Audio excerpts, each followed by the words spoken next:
Сайн байцгаана уу хүүхдүүдээ. Өнөөдрийн үлээрээд бүгдээрээ эмгэн дахиад хоёрыг ярина. Эмгэн дахиад хоёр. Нэгэн дахиадтай эмгэн амьдардаг байжээ. Дахиад нүдэд болгон өндөглөнө. Тэдний өндөгнүүд том бөгөөд хачин сайхан амттай аж. Эмгэн өндөгөө зах дээр аваач баггүй үнэ зардаг байлаа.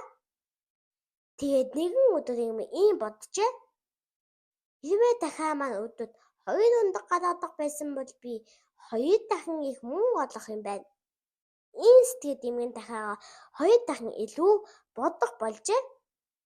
Маргааш өглөө нь эмгэн дахиад маань 2 өндөг гаргасан байгаа даа гэж бодоод дахианы байранд очиж хатал нэг л өндөг гаргасан байлаа. Дахиад уламжлалт харгалсаад тэгтэл нэг өдөр бүр хачиралтай зүйл болов. Эмгэн дахианы байранд очиод хатал дахиад өндөглөөгүй байх юм гин. Маргааш нь дахиад л өндөөсөнгүй. 2 дахин их хоол идэж байгаа дахиад таргалаа зогслохгүй улам залахгүй болж сүүлдээ өндөг гаргахалж болжээ.